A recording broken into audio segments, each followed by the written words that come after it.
impact. Ini cara kita berpikir secara sistem. Jadi kita harus tahu nih, masalahnya di mana? Di input kah?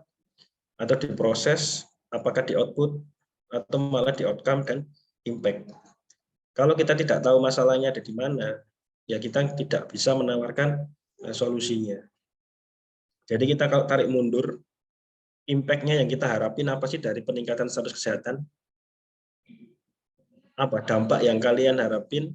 Kemarin apa kemarin? Indikator status kesehatan masyarakat sudah meningkat itu apa kemarin?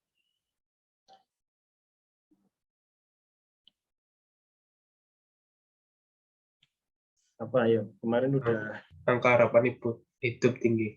Nah, impact-nya hal ini ya. Health life expectancy ini. Jadi angka harapan hidupnya meningkat. Itu impact yang diharapkan dari peningkatan status kesehatan. Adanya peningkatan angka harapan hidup di Indonesia. Kemarin kan kita tahu yang paling tinggi itu masih di Polandia ya. Di mana? Monaco, di Monaco yang paling tinggi angka harapan hidupnya. Nah, kita dengan adanya peningkatan sistem, penguatan sistem, harapannya kita bisa meningkatkan angka harapan hidup di Indonesia. Tentunya ada indikator-indikator yang harus dicapai. Kalau kita ngomongin angka harapan hidup, kita harus tarik ke belakang lagi, outcome-nya apa yang diharapin. Yaitu AKI, angka kematian ibu menurun. Kemudian AKB, angka kematian bayi menurun. Dan seterusnya ya. Nah, ini indikator-indikator yang kita gunakan untuk mengetahui bahwa ekspektasi health life ekspektasinya ini tercapai dengan menurunnya angka-angka tersebut. Angka penularan penyakit, penyakit menular maupun penyakit degeneratif, dan seterusnya. Maka dari itu, untuk menurunkan AKI, menurunkan AKB, meningkatkan status gizi, kita butuh output yang memadai, yaitu dengan memberikan pelayanan atau cakupan pelayanan yang mencukupi, yang merata. Selama ini kan kita tahu masalahnya di pemerataan. Puskesmas ada, tiap tahun angkanya bertambah kemarin kita lihat. Tapi yang bertambah hanya di kota-kota besar saja. Sedangkan di daerah-daerah yang 3T itu masih tertinggal. Begitu pula SDM-nya. Tiap tahun kita meluluskan berapa banyak nakes di Indonesia, berapa banyak perguruan tinggi, berapa banyak perguruan tinggi negeri, berapa banyak perguruan tinggi swasta, akademi-akademi tenaga kesehatan, banyak sekali sebenarnya SDM yang diluluskan tiap tahun. Tapi kenapa penyerapannya dan pemerataannya masih kurang? Bukan karena jumlahnya yang kurang, tapi persebarannya, distribusinya yang tidak merata. Itu baru dari segi SDM. Fasilitas juga. Mungkin kita lihat puskesmas di sekitar kita udah semakin bagus. Sistem menggunakan antrian online. Kemudian semuanya udah serba digitalisasi. Itu di kita. Mungkin kita ngelihat, oh iya, enak ya puskesmas sekarang. Gitu. Enak ya rumah sakit sekarang. Tapi apakah sama yang dirasakan teman-teman kita yang ada di daerah-daerah? Tentunya tidak. Maka cakupan layanannya harus merata. Bagaimana upayanya? Jadi diproses ya. Kalau upaya ini masuknya di proses. Upaya-upaya yang harus kita lakukan untuk meningkatkan itu. Tentunya kita meningkatkan upaya-upaya promotif, preventif, kuratif, dan rehabilitatif yang kemarin. Itu masuk di proses semuanya. Indikator proses. Terakhir kita butuh input tadi ya, inputnya berupa kebijakan, kemudian suplai alat-alat kesehatan, SDM kesehatan, dana, semua itu masuk di input. Jika input itu semuanya sudah terpenuhi, kemudian prosesnya juga sudah bagus, maka akan mencapai output yang kita harapkan. Output itu akan output yang dalam jangka panjang kita sebut outcome. Dan outcome itu baru memberikan impact tadi bagi status kesehatan masyarakat.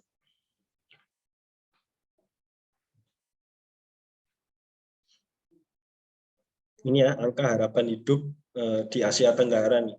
Kita di Indonesia masih bersyukur kita nggak di bawah-bawah banget ya. Kita masih di tengah-tengah di Asia Tenggara ini. Tapi paling tinggi memang di Singapura ya. Kalau di Asia Tenggara ini. kita masih di angka 71,48 tahun. Ini di tahun 2020. Tahun 2020 kita berada di angka harapan hidup 71,472 lah. Jadi kalau teman-teman sudah di usia 70, siap-siap ya. Perbanyak amal dan ibadah. Tapi hidup 70 tahun itu sudah lama ya menurut saya. Sudah membosankan kayaknya. Nabi aja cuma 63. Ini 70 lama-lama buat apa? Ini di Singapura, Thailand sudah bagus angka harapan hidupnya. Tapi angka harapan hidup ini bacanya bukan terus orang Indonesia usianya segini enggak. Ya ini angka harapan hidup rata-rata ya. Kalau kita ngomongin rata-rata orang Indonesia seperti itu. Lumayan ada peningkatan 8 tahun. Nah, ini transisi epidemiologi menurut 3 kelompok penyakit. Di tahun 90-an itu tren penyakit paling banyak itu penyakit tidak menular. Atau penyakit menular paling banyak, lebih banyak dibanding penyakit tidak menular. Itu di tahun 90-an. Jadi penyakit-penyakit TBC, polio, dan seterusnya itu mendominasi di tahun 90-an. Dengan adanya transisi epidemiologi ini mulai bergeser. Penyakit menularnya lebih dikit dibanding dengan penyakit tidak menular, yaitu penyakit degeneratif, penyakit-penyakit jantung, penyakit-penyakit diabetes, hipertensi. Nah, itu yang udah mulai trennya bergeser. Di Indonesia celakanya itu gesernya nggak jauh-jauh banget ya. Kalau di luar memang sudah nggak ada, hampir tidak ada PTM. Jadi mereka fokusnya ke PM, ke penyakit menular. Jadi angka TBC di sana udah kecil, angka-angka penyakit menularnya udah kecil memang, sangat-sangat kecil. Karena memang benar-benar mengalami transisinya sempurna. Memang sekarang masanya masa penyakit degeneratif. Nah di kita PM belum hilang, ketambahan PTM. Jadi malah nambah PR. Itu yang terjadi di negara kita.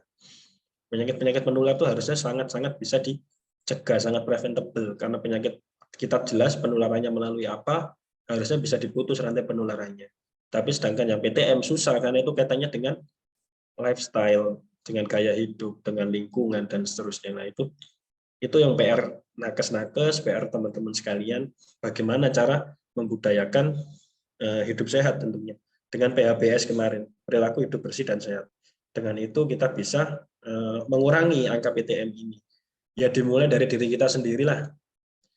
Tadi minimal kita melakukan 10 indikator PHBS yang kemarin teman-teman sudah dapat teorinya ya. Apa kemarin mulai dari tidak merokok di rumah, kemudian aktivitas fisik minimal 30 menit sehari, makan buah dan sayur, nah minimal itu bisa kita lakukan di diri kita sendiri. Syukur-syukur kita bisa menularkan ke teman kos. Teman kosmu kan mungkin nggak semuanya orang poltekkes atau orang kesehatan. Bisa sekosan sama anak UB, anak UM, dan seterusnya. Itu bisa kita bagikan, kita sharing hal-hal seperti ini. Atau di lingkungan rumah, orang tua kita, kakak kita, dan seterusnya. Itu bisa kita sebagai bentuk promosi kesehatan.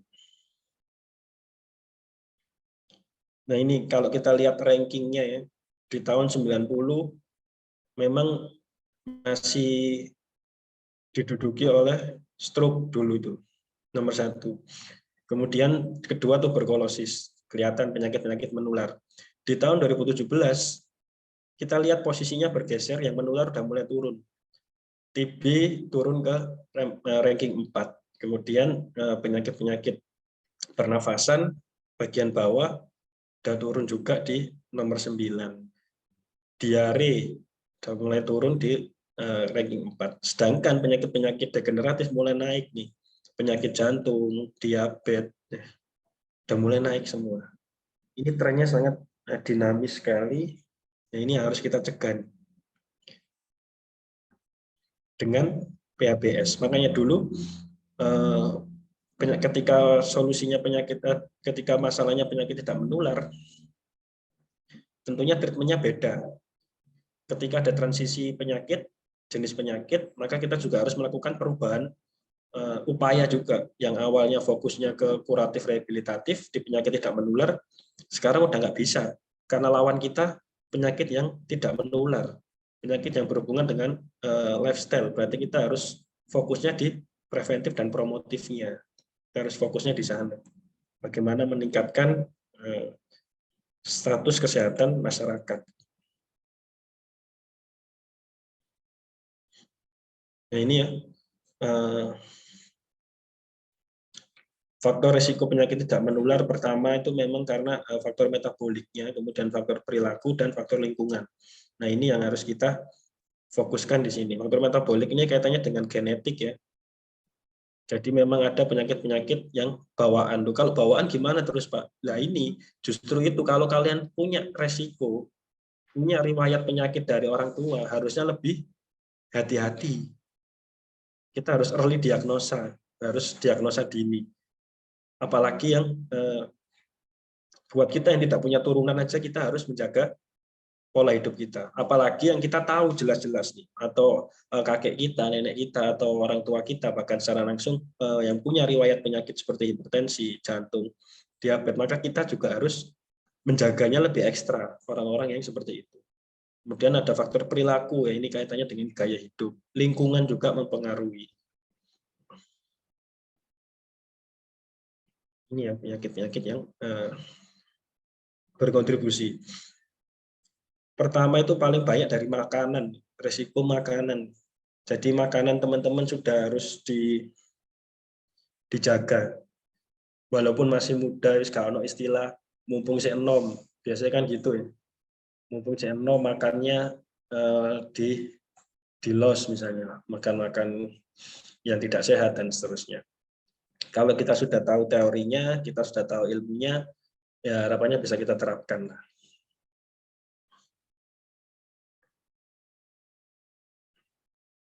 Ini tabel hubungan antara penyakit dan faktor risikonya. Jadi kita lihat nih kalau ini kaitannya dengan cardiovascular disease ya, warna biru ini terkait masalah pembuluh darah, kemudian jantung, maka itu penyebab utamanya makanan.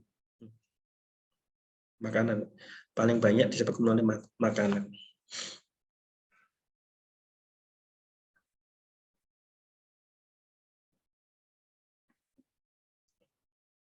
Kemudian apa sih dampaknya kalau angka harapan hidup itu turun, kemudian banyak orang itu meninggal di usia muda, sakit bahkan cacat. Itu sangat berpengaruh dengan ekonomi di negara kita. Karena kita kaitannya dengan produktivitas ya. Orang kalau udah sakit, udah meninggal, berarti kita kehilangan income dia gitu. Kalau dia meninggal di usia muda misalnya, yang harusnya dia bisa bekerja selama masih 20 tahun lagi dari usia pensiun. Tapi karena dia sudah meninggal, dia tidak bisa menghasilkan penghasilan lagi di saat itu. Nah, itu kan berpengaruh dengan pendapatan per kapita dari Indonesia. Jumlah kerugiannya sangat banyak kalau kita hitung itu. Ini makanya teman-teman harus menjaga benar-benar pola hidup sehatnya. Karena kesehatan juga berkaitan dengan ekonomi. Kita sudah mulai mengaitkannya ke situ. Dan juga kalau angka kesakitan tinggi, maka biaya yang dibebankan juga besar yang dikeluarkan. Contoh-contoh penyakit katastrofik, penyakit-penyakit yang tidak bisa disembuhkan. Contoh kalau udah orang didiagnosa jantung, maka seumur hidupnya dia akan melakukan kontrol terus-menerus. Cuma tidak bisa sembuh, tapi harus dipantau, harus dikontrol. Nah itu yang menghabiskan banyak uang, penyakit-penyakit seperti ini. Karwane TBC 6 bulan selesai. Kalau kita udah kena diabetes, itu penyakit katastrofik yang menghabiskan banyak dana. Karena dia tidak bisa sembuh, tidak bisa disembuhkan, hanya bisa dikontrol. Kita manage bagaimana biar penyakitnya tidak kambuh, tidak parah, dan seterusnya. Itu yang menyebabkan kerugian akhirnya. Nah ini angka kematian ibu, harapannya di tahun 2022 ini memang sudah turun ya.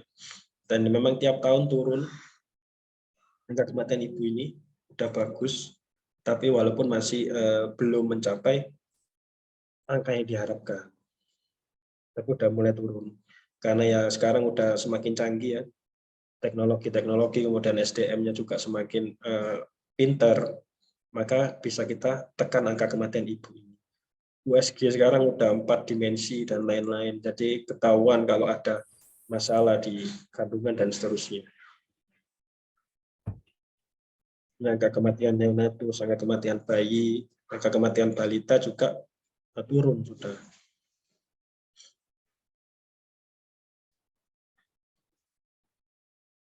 Ini angka kematian bayi per 1000 kelahiran hidup 10 tahun terakhir ya. Ternyata memang ada hubungan ya. Pendidikan ibu ini penting sekali. Kenapa kok perempuan tuh harus mendapatkan akses pendidikan yang tinggi, yang setinggi-tingginya? Karena ibu itu merupakan sekolah pertama ya. Sebelum anak-anak kita itu mengenal guru ya, ibunya yang dianggap menjadi guru pertamanya dia. Kita lihat nih, paling banyak dari pendidikan ibunya yang tidak sekolah. Itu menyebabkan 49 angka kematian bayi per 1000 kelahiran. Semakin dia pendidikannya semakin tinggi, semakin berkurang angka kematian bayinya. Karena penting sekali pendidikan. Pentingnya parenting, kemudian bagaimana cara merencanakan kehamilan. Jadi menikah juga tidak sebecanda itu. Bukan cuma seneng-seneng dan seterusnya. Tapi harus dipikirin. Dan memang ekonomi juga masih menjadi faktor lihat yang paling banyak juga di keluarga miskin, menengah ke bawah. Kemudian semakin dia ekonominya membaik juga semakin turun resikonya. Sebaliknya ini juga pendidikan ibu mempengaruhi angka kematian balita. Bayi itu masih di usia 1 sampai 2 tahun ya, sedangkan balita ini udah 5 tahun, 3 tahun. Masih paling tinggi orang-orang yang pendidikan ibunya yang tidak sekolah. Ini harapannya teman-teman dengan kuliah ini meningkatkan ini ya, knowledge-nya untuk merubah ini semua.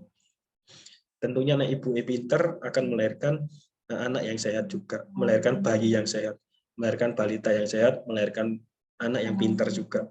Dan ini akan menjadi sebuah circle, sebuah lingkaran. Maka anak yang sehat tadi juga akan melahirkan anak yang sehat lagi. Begitu seterusnya. Pemutusnya dari situ. Tapi kalau ini tidak sekolah ibunya, kemudian melahirkan anak yang stunting, anak yang kurang gizi, jadi anaknya tidak maksimal dalam menerima pelajaran. Begitu dia menjadi tumbuh dewasa juga akan sama seperti ibunya. Dan seterusnya menjadi lingkaran setan. Tidak selesai-selesai. Nah ini stunting ya. Stunting ini gangguan pada tumbuh kembang anak. Jadi anak-anak yang stunting karena kurang gizi, ini tuh jadi tidak bisa seperti anak-anak yang lain terkait IQ dan lain-lainnya. Paling banyak di daerah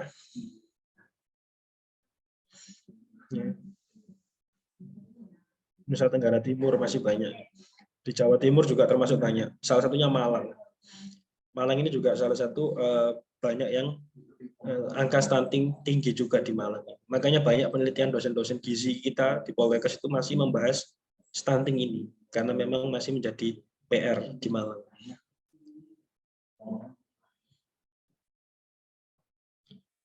Ini program percepatan penurunan stunting yang dari 2013 sampai 2022 sekarang sudah terus menurun.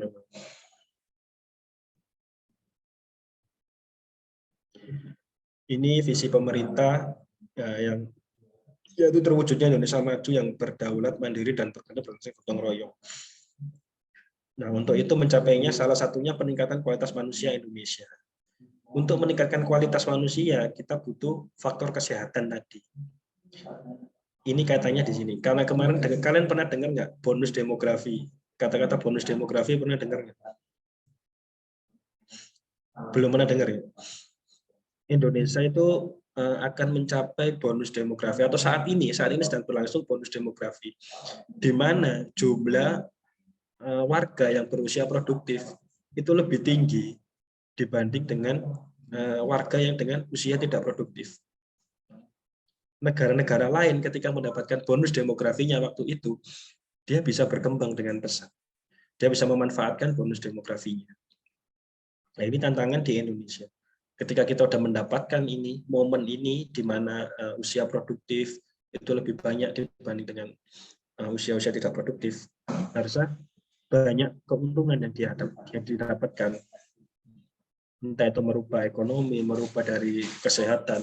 Kita manfaatkan anak-anak muda ini, milenial, Gen Z, teman-teman semua, yang tentunya lebih kreatif, lebih pintar, melek digital, melek teknologi. Nah, ini ya, ini momen yang didapat oleh Indonesia.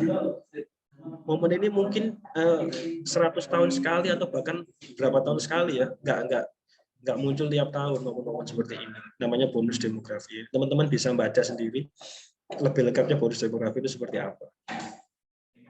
Dan jika negara tidak bisa memanfaatkan momen ini, ya udah, kita harus nunggu momen itu entah kapan lagi mendapatkan momen-momen seperti ini. Ini arah kebijakan bidang kesehatan. Yang pertama tadi, karena kita masalahnya di KIA, maka kita harus meningkatkan kesehatan ibu dan anak. Bagaimana kita kesehatan reproduksi, pentingnya sosialisasi sex educational sejak dini, perencanaan kehamilan dan seterusnya. Kemudian karena stunting juga masih tinggi, maka kita ada program percepatan perbaikan gizi masyarakat. Semua ini kan kaitannya dengan ekonomi juga, jadi memang lintas sektoral ya. Kalau kita menyelesaikan masalah kesehatan, tidak bisa dengan satu disiplin ilmu. Misalnya orang kesehatan aja ya, disuruh bidan, perawat disuruh menyelesaikan masalah stunting, nggak bisa. Karena ini harus melibatkan ya orang ekonomi, orang hukum untuk membuat kebijakannya dan seterusnya. Harus multisektoral. Kemudian juga dengan meningkatkan pengendalian penyakit, terutama penyakit-penyakit yang PTM yang tidak menular yang sedang tinggi saat ini. Pemberdayaan gerakan masyarakat ya, Germas ini ya, ini juga dicanangkan untuk meningkatkan gaya hidup masyarakat menjadi hidup sehat. Kemudian penguatan sistem kesehatan, obat dan makanan, karena kita tahu tadi resiko dari diet itu nomor 1. Nah, maka harus diawasi nih. Kayak kemarin ketahuan ya, produk-produk apa kemarin ya? Susu ya kalau nggak salah ya. Produk apa kemarin yang obat-obat sirup yang berbahaya bagi lambung, ternyata berbahaya bagi manusia. Ketahuan akhirnya kemarin setelah sekian lama kemarin. Nah, itu salah satu bentuk dari penguatan pengawasan obat dan makanan ini.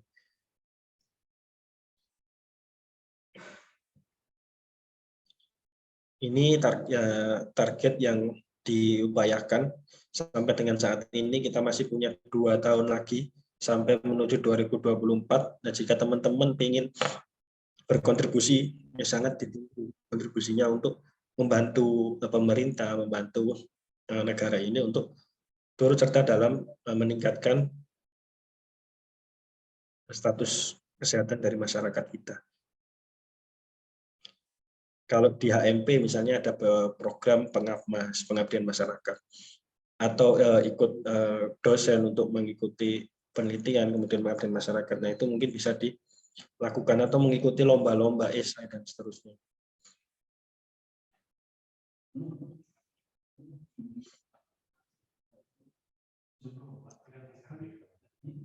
Ini dari data penyebab kematian ibu. Pertama, karena adanya hipertensi dalam kehamilan. Jadi ibu yang memiliki riwayat hipertensi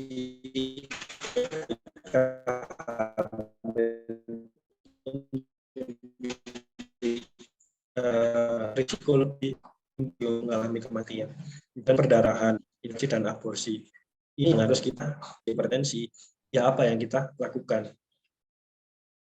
Apa yang teman-teman bidan atau teman-teman dokter lakukan ketika ada perdarahan? Misalnya dialihkan ke SC dan seterusnya. Jadi diperlukan kemampuan diagnosa ya. Kemampuan diagnosanya harus tepat. Udah tahu ada hipertensi ya jangan dipaksakan.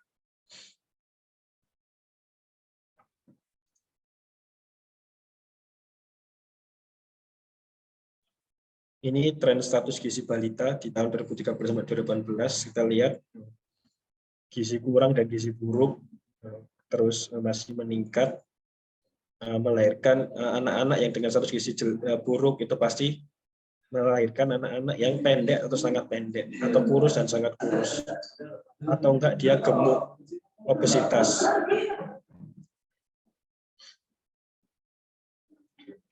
Ini salah satu upaya pemerintah untuk melakukan surveillance gizi yang sudah berbasis teknologi ya. Jadi sekarang di puskesmas sudah menerapkan ini untuk memantau gizi dari masyarakatnya. Ini bisa diterapkan juga. Sekarang zamannya aplikasi. Jadi teman-teman kalau mau bikin produk, entah itu untuk lomba atau kegiatan tim nakes apa-apa yang berbasis produk gitu. Kalian mau bikin apa? Mau bikin aplikasi boleh, mau bikin produk berupa makanan, misalnya makanan untuk meningkatkan produktivitas kerja dan seterusnya bisa. Ini beberapa upaya yang dilakukan untuk menanggulangi stunting ya di tiap-tiap provinsi, mulai dari Jawa Timur, Jawa Tengah, Jawa Barat, kemudian ada di Gorontalo, ini semuanya digencarkan untuk menanggulangi stunting tadi, untuk menciptakan kualitas SDM tadi. Untuk mencapai peningkatan kualitas manusia Indonesia, maka tidak boleh ada stunting. Kalau stunting kualitasnya jelas turun, anaknya pendek, kemudian kemampuan intelijensinya juga berkurang, maka tidak akan menciptakan generasi yang pinter, yang berkualitas. Nah, ini prevalensi penyakit menular yang ada di Indonesia ya. TB memang udah berkurang, tapi masih ada. Malaria udah berkurang. Diare masih banyak. Infeksi saluran pernapasan atas juga masih banyak. Bagaimana cara mencegahnya ya dengan PHBS yang kemarin, mulai dari 10 kemarin itu untuk mencegah penyakit ini. Angka bebas jentik di Indonesia, ya ini udah, karena angka malaria juga udah turun, memang program ini udah berhasil, ya, dianggap berhasil, udah mencakup setiap provinsi. Ini angka TB yang ada di Indonesia, masih sekitar terdapat 842.000 kasus yang ada di Indonesia. Dan 154-nya belum terdeteksi. 154.000-nya belum terdeteksi. Karena di TB ini pengobatannya 6 bulan. Seringkali dia belum 6 bulan, 5 bulan, taruhlah 5 bulan dia udah capek ya karena minum obat terus dia berhenti. Nah itu dihitung yang banyak kasus yang tidak terdeteksi itu. Karena dia putus obat di saat belum waktunya, maka dia masih ada, kumannya masih ada, dia belum sembuh total, dan dia masih berpotensi untuk menularkan itu ke orang lain. Nah ini yang jadi masalah.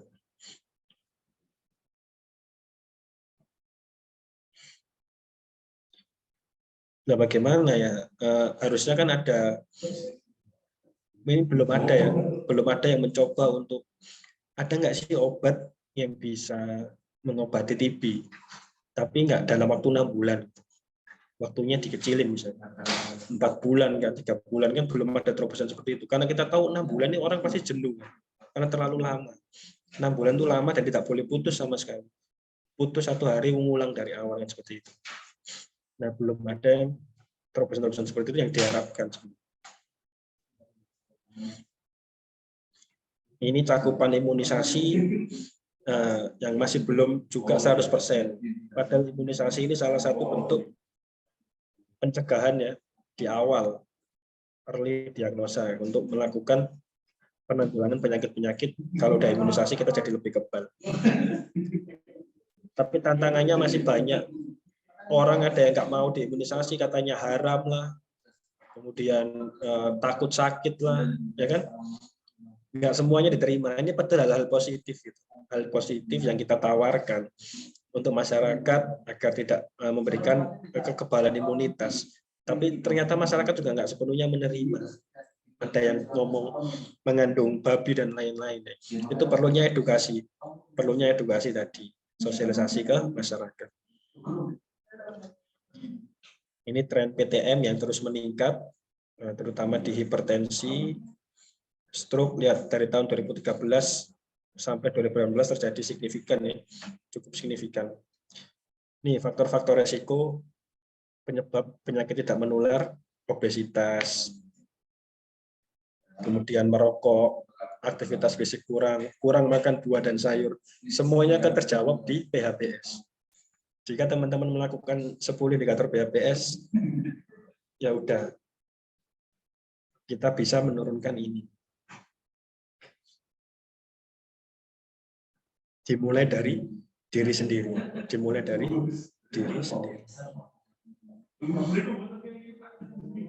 Ini angka diabetes mellitus dengan hipertensi.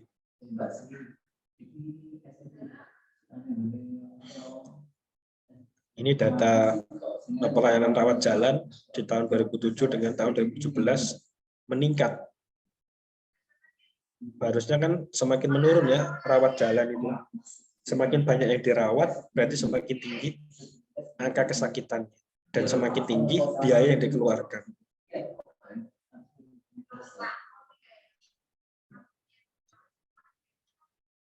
Ini rawat inap semakin bertambah juga. Selain rawat jalan, rawat inap malah peningkatannya makin signifikan dibanding rawat jalan.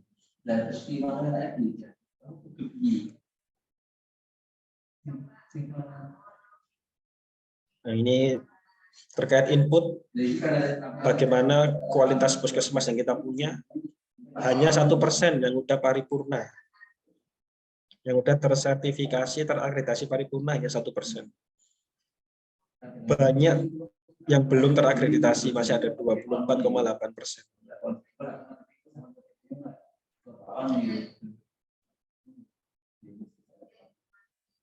Rumah sakit juga masih ada yang belum terakreditasi. Bukan masih ada, masih banyak, ya. 28,9%. Banyak sekali.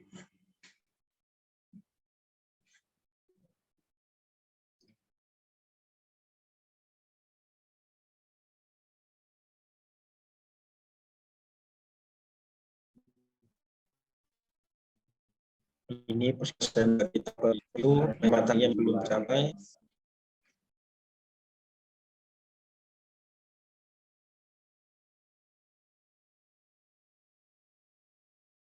Jadinya gap antara daerah-daerah, provinsi-provinsi yang ada di perkotaan dengan di daerah 3T terpencil.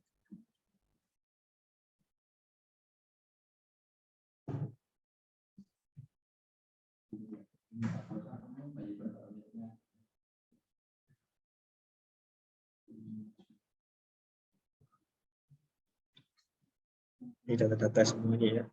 Rincian belanja kesehatan tahun 2016. Paling banyak di mana coba? Di kuratif, rawat inap dan rawat jalan. Kenapa ini sampai 38 sampai 35%? Paling banyak belanja kesehatan di sini. Sedangkan yang promotif cuma 10%.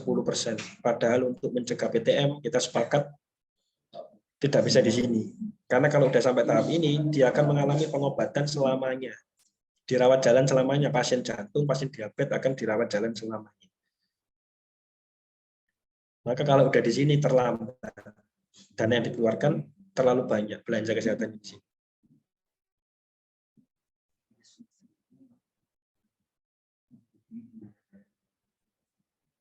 Di sini terlalu banyak.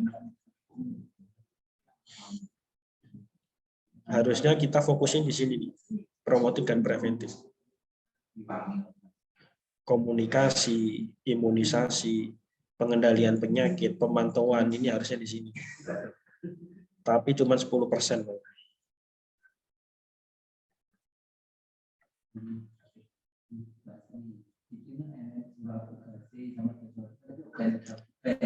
Ini upaya-upaya kesehatan yang bisa dilakukan, yaitu dengan pemberdayaan masyarakat yang saya bilang tadi ya. Teman-teman bisa terlibat langsung dalam upaya pemberdayaan masyarakat, entah melalui UKM, entah melalui HMP, entah melalui dosen, itu bisa melakukan pemberdayaan masyarakat.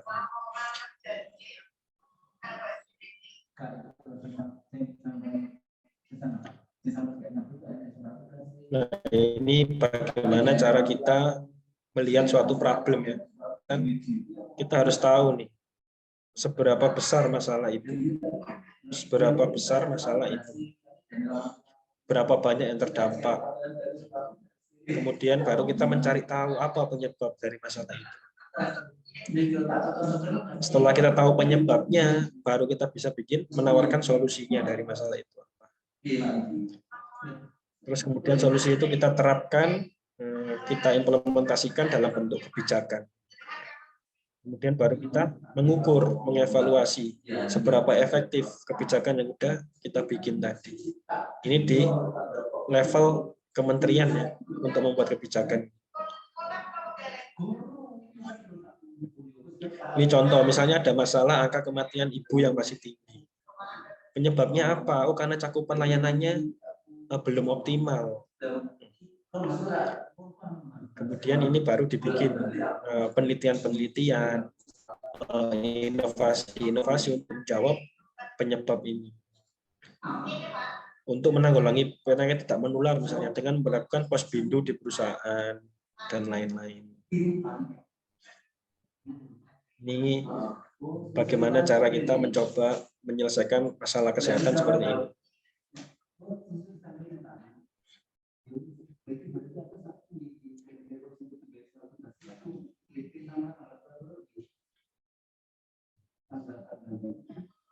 Oke, mungkin itu yang perlu teman-teman ketahui terkait isu kesehatan terkini yang ada di Indonesia, isu masalah kesehatan masyarakat tentu.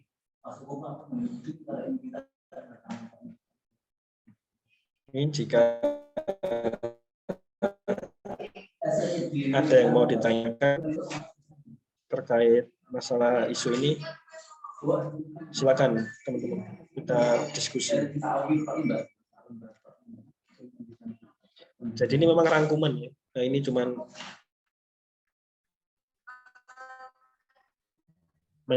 menarik benang dari yang kita kemarin belajar PHBS, kemudian sistem layanan kesehatan, semuanya terangkum di sini untuk ilmu-ilmu tadi untuk menjawab masalah-masalah yang ada di Indonesia, yang ada di negara kita.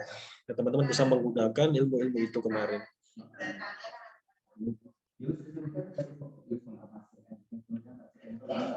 Ada yang mau ditanyakan atau didiskusikan?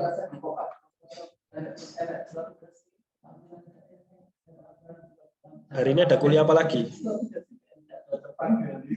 Nanti siang, Pak. Tugas jam berapa, Tugas? 1:30, Pak. 1:30. Ngapain siang-siang, majuin aja. Bu Fitrinya minta siang, Pak.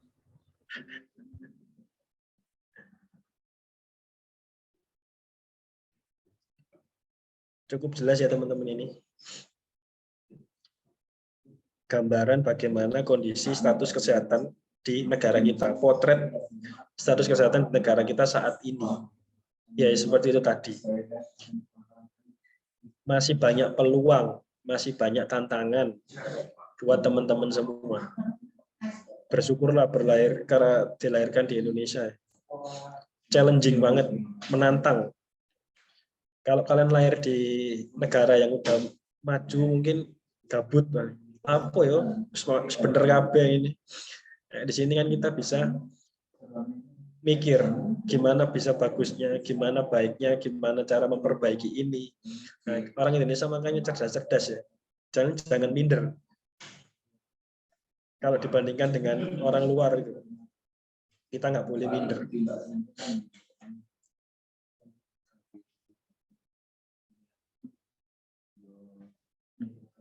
Oke, jika sudah tidak ada yang mau didiskusikan atau ditanyakan, mungkin bisa kita akhiri TM hari ini. Gitu, teman-teman. Bisa? Bisa, Pak. Oke, silakan disiapkan untuk UAS-nya, dipelajari lagi, dibaca-baca lagi tiap catatannya yang udah dicatat untuk menghadapi UAS Desember ya. Masih ada 2 minggu lagi waktu untuk belajar, maksimalkan itu, semoga mendapatkan hasil yang diinginkan. Mungkin itu yang dapat saya sampaikan untuk TM terakhir kali ini, dan semoga bermanfaat. Sampai ketemu lagi di semester 2. Tentunya dengan matkul yang berbeda dan lebih K3 lagi lah. Ini kita masih umumnya. Mungkin itu yang dapat saya sampaikan. Sekian dari saya. Wassalamualaikum warahmatullahi wabarakatuh.